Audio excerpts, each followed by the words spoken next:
Hi guys! Welcome to Plant Care Tips channel. You got your very first orchid and you have no idea how to care for it.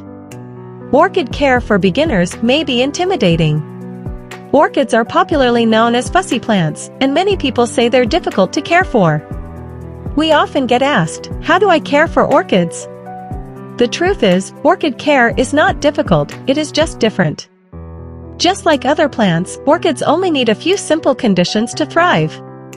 With the right water, sunlight, growing mix, and fertilizer, your orchid will live a long, healthy life and produce iconic blooms for years to come.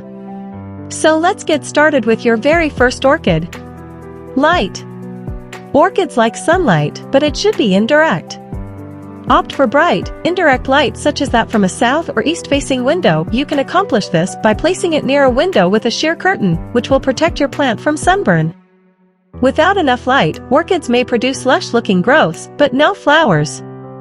Not giving orchids enough light is the most common reason for failure to bloom. How much light is enough?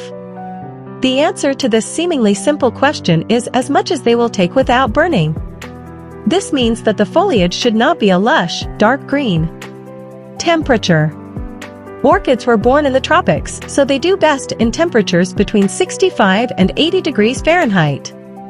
Consistent temperatures are ideal, but not always practical.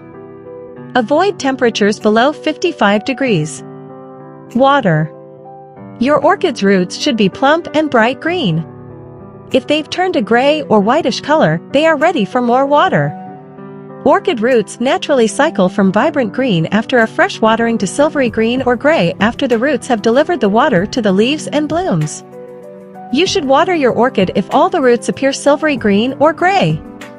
If you can, check all of the roots since the top roots become silvery green much faster than the bottom ones.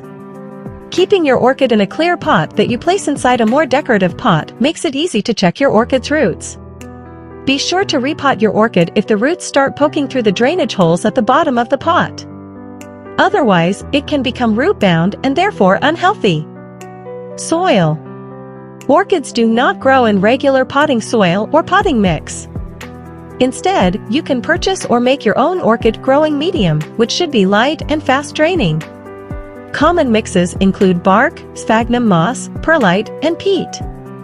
A slightly acidic pH is ideal. Fertilizer. During the growing season, use an orchid-specific fertilizer. Don't fertilize in the winter. Yellowing leaves.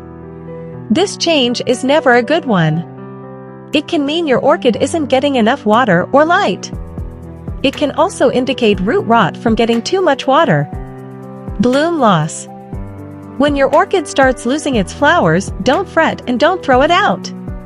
Most likely, it's entering the vegetative stage. This is perfectly normal. Orchids have a 6 to 10 week blooming cycle, after which the plant loses its blooms. While it may be sad to see, this is healthy for your orchid. Think of it like sleeping. It may not look like much is going on, but this stage gives the orchid time to store up energy for the next bloom. This does not mean your orchid no longer needs your care and attention, though. Continue watering and follow these steps to ensure vibrant reblooming.